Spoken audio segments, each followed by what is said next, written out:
உனக்கு என்னதான்டா பிரச்சனை? நான் சொல்றது உனக்காச்சும் புரியுதா இல்லையாடா? தயவு செஞ்சு நீங்க 2 பேரும் பேசாதீங்கடா. நீங்க 2 பேரும் பேசுறதுல ஏன் தலை உருளுதுடா. இந்தா நீ ஏன் உன் வாயால இனிமேல் நான் உன்கிட்ட பேச மாட்டேன்னு சொல்லு. புடி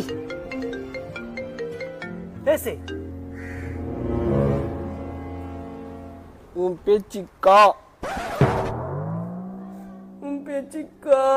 புடி மச்சான். இதுதான் கடைசி. இதுக்கப்புறம் என் பையன் கூட பேசாத. நம்ம ஒரு காலத்துல பேசி பழகி ஒன்னா இருந்தோம். அப்புறம் எனக்கு கல்யாணம் ஆயிடுச்சுல. எங்க காலகாலத்துல கல்யாணம் பண்ணியிருந்தா புத்தி வந்திருக்கும்.